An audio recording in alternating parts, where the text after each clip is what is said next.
Bonjour à tous, bonjour à toutes. Dans ma dernière vidéo, une journée dans mon assiette, vous avez vu que j'aimais bien manger au petit déjeuner du porridge. Je sais que c'est un petit déjeuner que soit on aime, soit on déteste, et pour ceux qui aiment, j'avais envie de vous présenter aujourd'hui mes 4 recettes favorites, si on peut appeler ça des recettes, puisqu'on est d'accord qu'on n'est pas dans du grand Philippe Conticini, le porridge n'étant ni plus ni moins une bouillie. Donc si cette vidéo vous intéresse, je vous invite à regarder la suite. C'est parti. Le premier porridge, je crois, c'est le plus gourmand des 4 que je vais vous présenter. Pour chaque porridge, en tout cas, je fais cuire dans du lait 4 cuillères à soupe d'avoine pour une personne. Je recouvre de lait. En général, on met une dose d'avoine pour 2 doses de lait. En parallèle, je fais cuire une pomme et pour que ce soit bien gourmand, j'ajoute sur chaque moitié de pomme une noix de beurre avec du rapadura.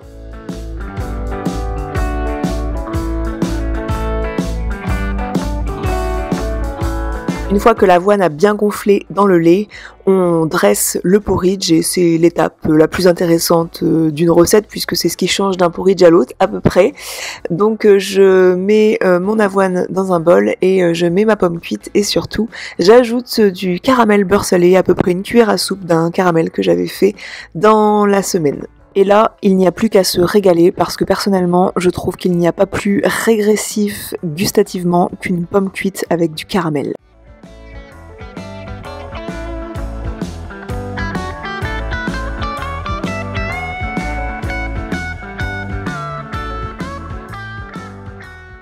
Le second porridge, je le fais à partir de graines de chia et cette fois-ci, je choisis de mettre 2 cuillères à soupe de graines de chia et 2 cuillères à soupe de flocons d'avoine.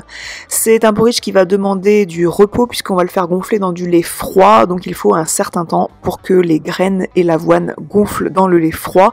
Donc je préfère faire ce porridge en général la veille, ça va reposer comme ça une douzaine d'heures au frigo. Donc on recouvre de la même façon d'une double dose de lait par rapport à la dose qu'on a mis de flocons d'avoine et de graines de chia. Et le lendemain, quand on le sort du frigo, le tout a gonflé et on a un porridge prêt à déguster.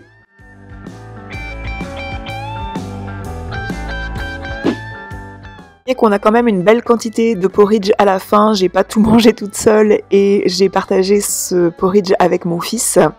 Pour que le porridge soit un peu plus gourmand, plus sucré, j'ajoute de la confiture de mûre maison. La confiture de mûre, c'est une de mes préférées, déjà parce que le résultat implique pas mal de travail, puisqu'il faut quand même cueillir pas mal de mûres avant d'avoir un pot de confiture au moins.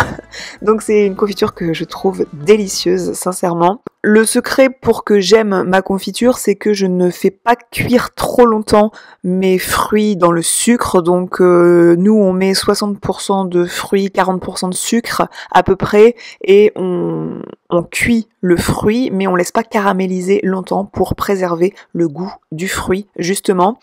On laisse bien sûr le temps de la stérilisation, mais on ne surcuit pas la confiture, ce qui laisse le goût du fruit, ce que ma grand-mère par exemple avait tendance à ne pas faire. Je sais que les grand-mères autrefois laissaient mijoter la confiture, tout ça, et finalement il n'y a pas besoin de ça. Une fois que le fruit est juste cuit, que le sucre est bien dissous et qu'on a laissé le temps de la stérilisation, eh bien c'est ok, on peut mettre en pot.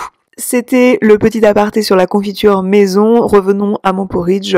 J'ajoute quelques cuillères à café de confiture et ensuite je dispose des fruits, donc un kiwi et des fraises de mon jardin, les premières.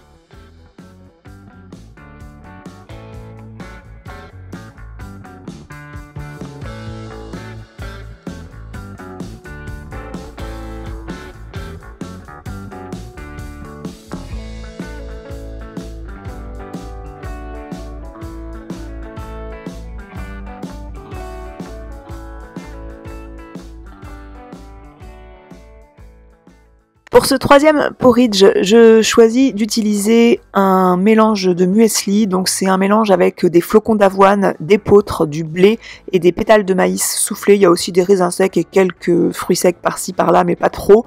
Donc je mets encore la même dose, c'est-à-dire 4 cuillerées à soupe de ce muesli et je mets le double de volume en lait. Je vais ajouter aussi une demi-banane dans ce mélange parce que j'ai envie d'un porridge banane chocolat.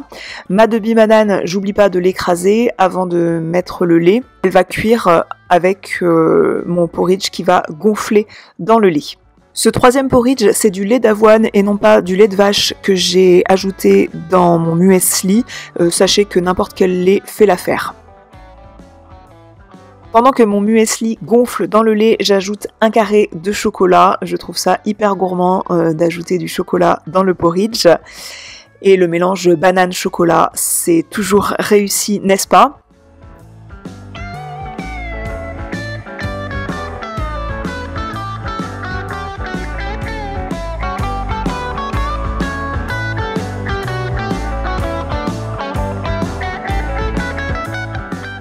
Pour le dressage, c'est très simple, j'avais envie de quelque chose de vraiment simple, donc j'ai ajouté l'autre moitié de ma banane coupée en rondelles dessus, et si vous voulez plus de gourmandise, n'hésitez pas à ajouter par exemple des copeaux de chocolat par-dessus. C'est mon fils qui a dégusté ça pour le goûter et il était ravi.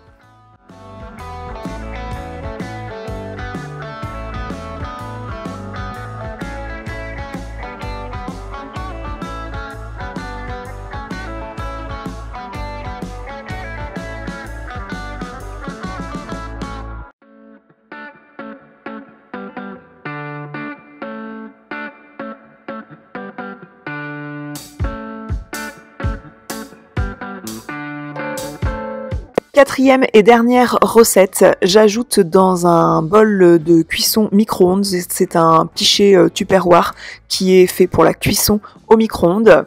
J'ajoute 3 cuillères à soupe de flocons d'avoine pour 1 cuillère à soupe de graines de chia et le lait que j'ai choisi cette fois-ci est du lait de coco.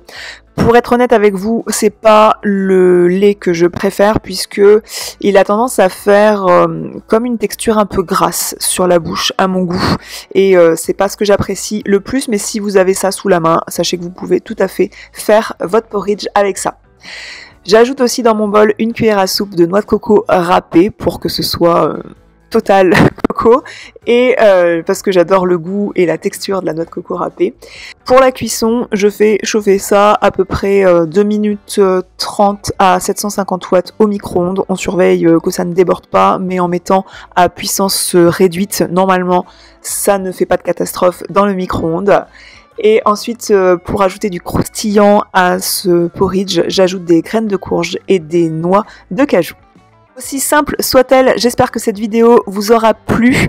J'avais envie de vous montrer mes porridge favoris, sachant qu'il y a autant de porridge qu'il y a de matins dans ma vie où je fais du porridge. Je fais pas toujours le même, mais là c'était mes 4 réalisations favorites. N'oubliez pas de vous abonner à cette chaîne si vous voulez être tenu au courant du prochain contenu qui arrivera, et n'oubliez pas d'activer la maudite cloche pour être bien tenu au courant du contenu qui va suivre. Je vous invite à cliquer sur j'aime si vous avez apprécié cette vidéo, ça fait toujours plaisir et ça m'invite à vous proposer d'autres contenus dans ma cuisine si ce contenu vous plaît. Je vous retrouve dans la zone de commentaires si vous avez des questions, si vous voulez papoter avec moi, et je vous fais des grosses bises et je vous dis à la prochaine.